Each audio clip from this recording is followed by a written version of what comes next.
Today, we are going to tackle a massive frustration that so many businesses are feeling right now.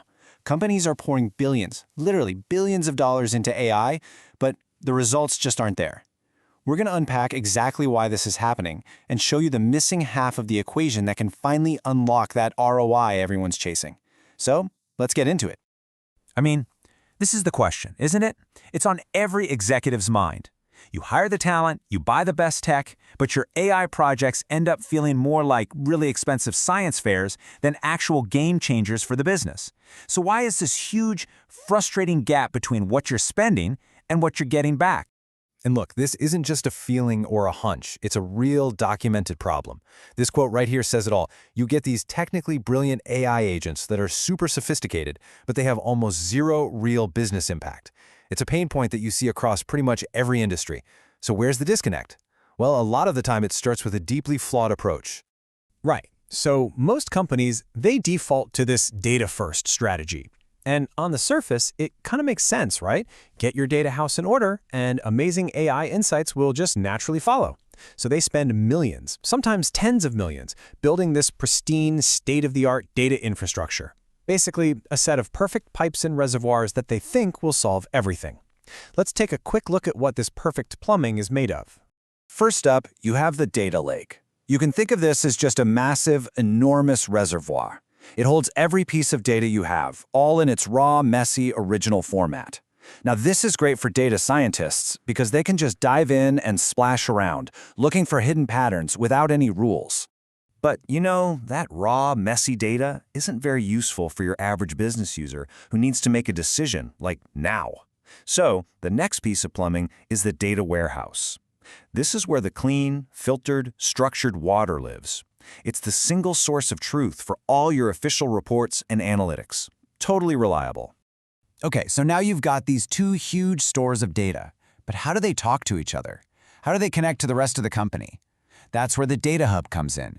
Think of it like a central station for your data, making sure information can get from the lake to the warehouse to your CRM and your ERP systems smoothly and on time. And then finally, you wrap this whole thing in what's called a data fabric. This is kind of a smart layer that sits over everything else, and it makes sure you can get to all your data in a consistent, secure way, no matter where it's physically stored. It's like having a universal adapter for your entire data universe. So there you have it, the lake, the warehouse, the hub, the fabric.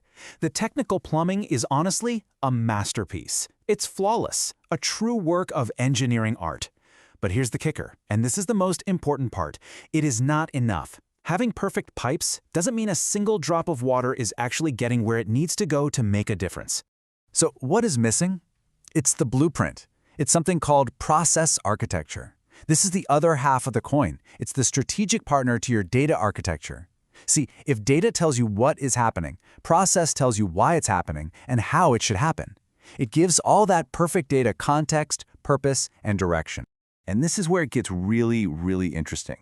Because watch how beautifully these two concepts just mirror each other. We said a data lake stores raw data, right? Well, a process lake stores raw process signals. We're talking event logs, transaction data, system timestamps. And from that, you can discover how work actually gets done inside your company, not just how the old manual says it's supposed to get done.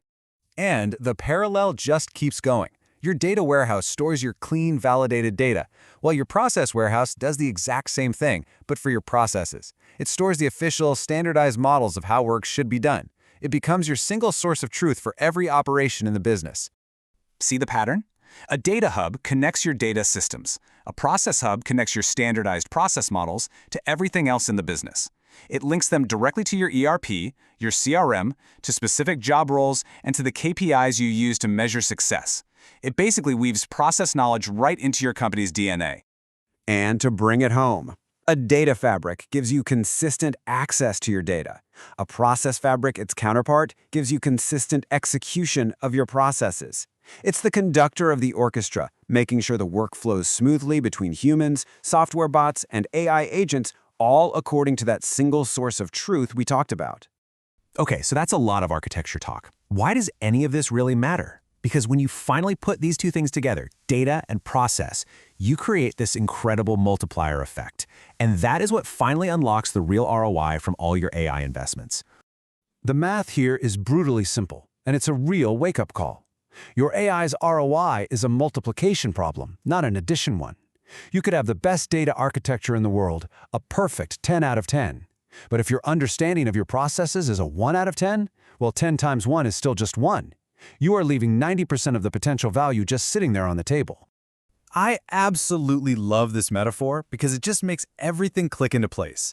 A data-only AI strategy is like building this incredible multi-lane superhighway system, but you forget to add any maps, any destinations, or any exit signs. It's an amazing feat of engineering, for sure, but it's completely and utterly useless.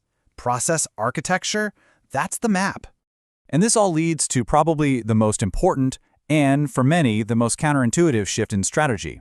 To get this right, you have to flip the script. You have to architect your process first. Figure out the business problem, map the value stream, define the why. Then, and only then, do you build the data infrastructure specifically to serve those well-defined needs.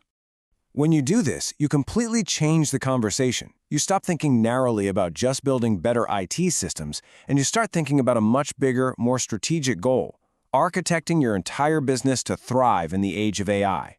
So let's just quickly wrap up the key takeaways here. Number 1, getting ROI from AI is an integration challenge, not just a data problem.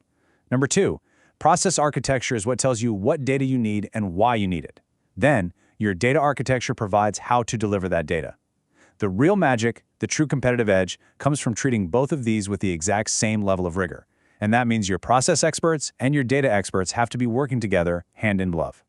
And so that really leaves us with one final and maybe challenging question. Take a hard look at your own company's AI strategy. Are you just building bigger, faster, more expensive data systems? Or are you taking a step back to fundamentally architect the processes of your business to actually use this amazing technology? Because really, the answer to that question is going to decide whether your AI investment is just a cost on a spreadsheet or the foundation of your future success.